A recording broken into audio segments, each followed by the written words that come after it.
Hello, Willow Davis. How's it going? Got a bit of a cheap video for you today. I say cheap because I certainly did not do any planning for this. Or I'm going to be doing much editing or things like that. But I wanted to do my top albums of 2018. I'm gonna do top 10. And the reason why I'm just doing a vague word such as top is because I'm not trying to say these are like the best albums of the year for like any particular reason, like a profound new style or anything like that. I got this list. I pretty much made it up based on things that I saw in my Spotify Your Top of 2018 like song list. So really these are the albums that I listen to most in the year. So I'm gonna try to not drag things on here. Let's get right on into it. Hold on, my eyelash is doing something. Let's begin. Number 10 is Ghost with Prequel.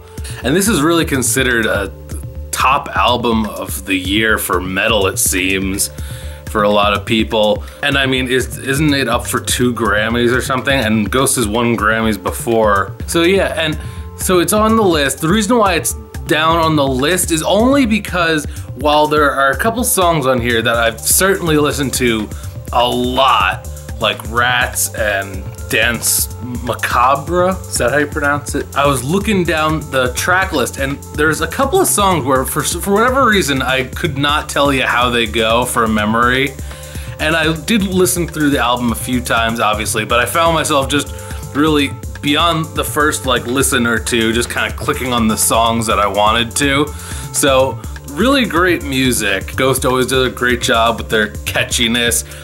You might barely consider it metal. Their image does not reflect their sound, which is a lot of people's problem with them. But as soon as you get past that, it's just very enjoyable, kind of catchy music. They do have some heavier riffs in there, so it's just a very kind of popular thing. And yeah, great album. Number 9. And I cringe that this is 9 only because of how good it is, but you know, this is a top 10 list. Everything on here is great. I loved it throughout the year, but I just had to put it in an order, you know? We got Beartooth with Disease, and I think probably one of the most listened to songs of the year for me is Bad Listener. Heavy AF, saw them at Rock Allegiance this year and they opened with that, and it is just a banger. Lots of great songs on this. Again, going with a lot of catchy hooks and sing-along choruses with this one. This album specifically, very sing-along while still being very heavy in a lot of parts. A lot of emotion in this album. Great stuff. Number 8, moving right along, we have Kanye West with both Yay and Kids See Ghosts. The reason I went with both of those because, as you know, they're both kind of mini albums, kind of EPs, but probably longer than an EP really. Yay being Kanye West, Kids See Ghosts being Kanye and Kid Cudi. Both of these have really great things to them. Kanye West is a great producer. The way he makes these beats with these samples that he finds from who knows where, it just really, it's nice. The music is really good, cool songs, very catchy, very crazy places he gets this stuff from. Number 7 is Red Sun Rising with Thread. This album was such a cool like realization, I feel, because Red Sun Rising, this is their second album, their sophomore album if you want to call it, and their first one was a big hit for them. A lot of great mainstream rock songs that got a lot of #1s off of that, I think, on like Billboard charts and stuff, and a lot of radio play. And this one, this album Thread, feels like a kind of realization of their style and their sound. If you are open to new things and also like Pearl Jam, Audio Slave, Soundgarden, Alice in Chains, and liking those bands and being open to new things, I feel like is kind of a stretch for that. But definitely check them out. They have a grungy kind of vibe, but it's still very catchy, dancey kind of songs. Really enjoy this whole album. It plays through very nicely. Really interesting ideas musically in this. Really cool riffs that are just, they're not basic, you know, it's really well thought out, and just interesting song ideas and themes. Check it out. Number 6, Post Malone with Beer Bongs and Bentleys. Hold on. Catchy friggin' album. My friend Joey actually gave this a try when it came out. And it's funny because he said, like, is it supposed to be like really chill and mellow, like almost easy listening stuff? And to that I was like what? How? It's like every song's like a bop, you know? And I realized it kind of depends on how you listen or what you're listening with, maybe. Because I feel when I listen to it, just a lot of energy to it. And I think it's mostly carried by the hi-hat and kind of like trap bass, if you want to call it that, just the bass line and you know, drums and hi-hat. And but for some reason those kind of are, I guess you could tune them out a little bit depending on how you're listening.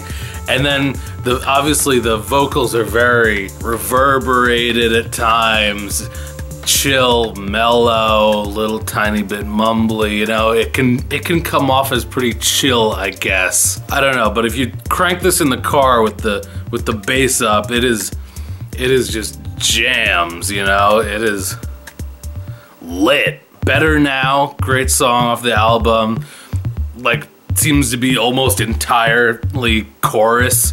It's just so catchy, just keeps repeating. Great job, Post Malone. Number 5, and this might be one of the most complete albums on the list. Senses Fail with If There Is Light, It Will Find You. Plays through in its entirety very nicely. It's like, imagine pop punk, but with some good guitar riffs and in-tune singing and really nice and well thought out vocal harmonies with actual deep and meaningful subject and lyrics. Senses Fail has come out with this album and it is just a vibe. It's very much its own thing. The melodies and the harmonies in the vocals is very nice. The riffs are cool. It's an emotional roller coaster. Some very deep topics. Definitely check it out. Number 4, the Amity Affliction, Misery. This is a very interesting, cool idea. The Amity Affliction is like, with this album especially, think about like pop music corrupted by some post-hardcore and given an existential crisis. This, with an album Misery, with songs like Feels Like I'm Dying, D.I.E., and Burn Alive, it's just the entire thing's about death. It's crazy. Again, so catchy. It's very electronic kind of in a way. Mostly, you know, piano and stuff that they put in and little synth doodads all throughout the back, kind of backing track. If you see them live, it's a very backing track heavy band. Some people are okay with that, some are not. Still really cool songs, very catchy. That seems to be the theme for me this year, I don't know. And it just, you know, if you're a spooky sad boy, this is maybe something for you to check out. It's just so saturated with this death and sad, but it's kind of in a light way. Listen to the song Burn Alive, and it's like, it starts out, it's like jamming, it's like going along, you know? And I can't sing it right now because apparently YouTube's cracking down on covers. Who would have thought? Even on album review people that are just kind of playing little bits of songs or singing it out. Yeah, I know. Anyway, number 3, Andrew WK, You're Not Alone. Wow, this is again a very complete piece here, complete with even Andrew WK's motivational speaking and self-worth talks. Literally, there's tracks in here that are just Andrew WK talking and inspiring you. It's lovely.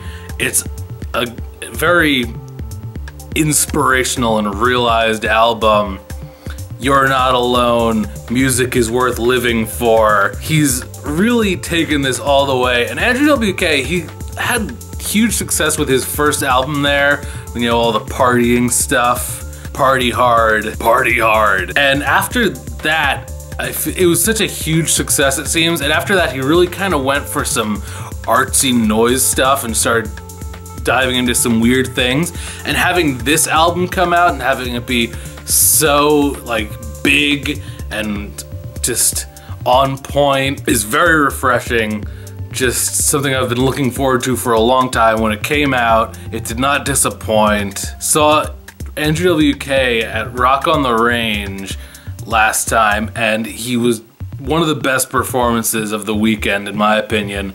Just his performing is so energetic and it's great. Check it out. Number 2, Ice Nine Kills, The Silver Scream, their concept album of horror and slasher movies.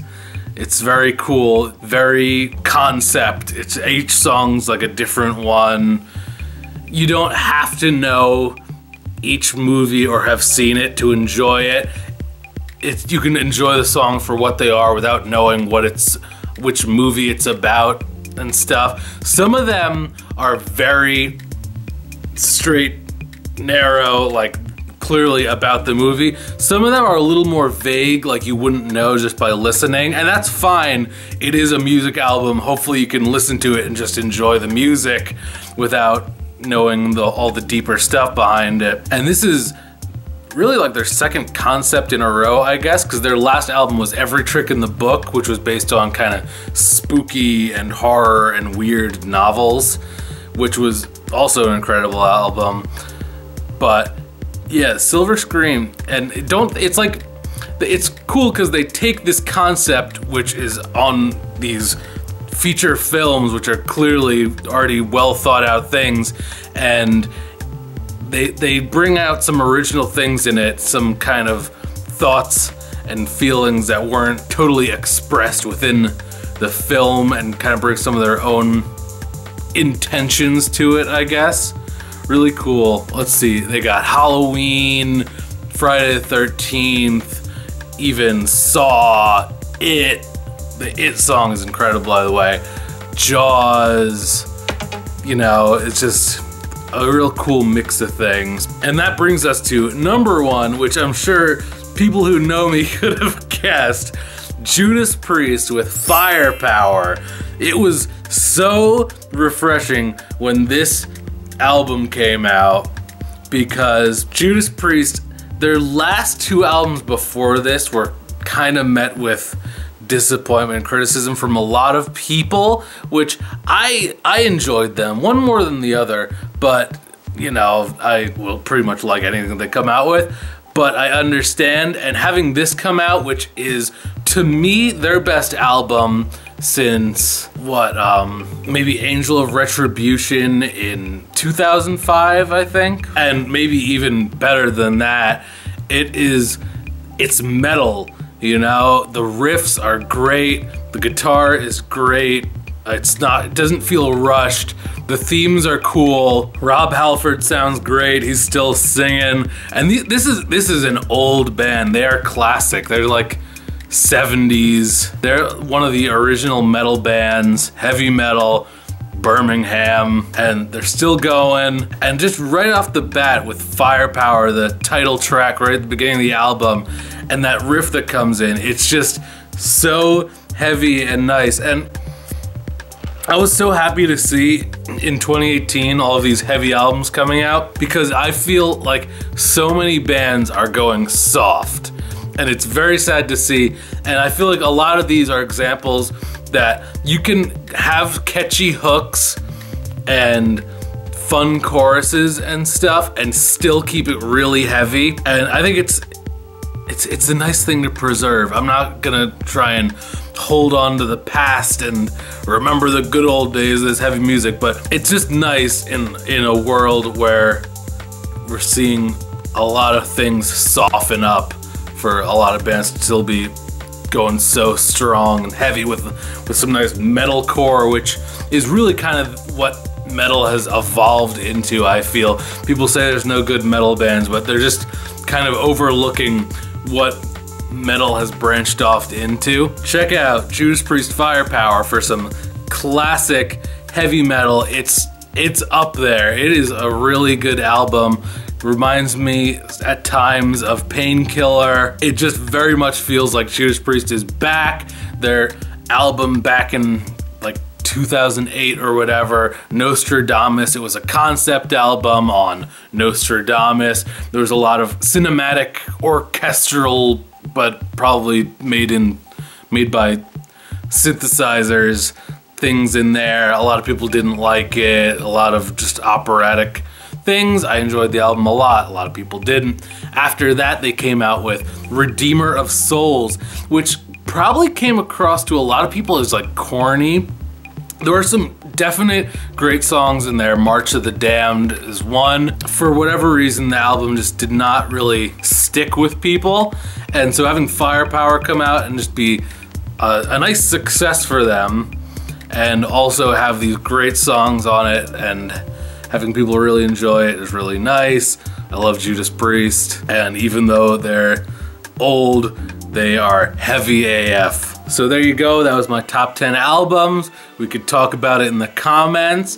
If you enjoyed this, let me know if you want me to do more album reviews, more music things, reviews like that. Let me know.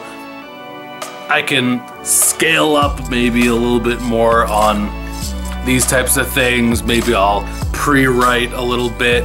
If this is something that people are into, you know, let me know. I just wanted to, it's the end of the year, put up this quick video, you know. Music's a very big part of my life. I'm a musician, and you know, if you were wondering what I listen to, there you go. These are my top albums of 2018. So smash like. I'll see you next time. Willow Davis out.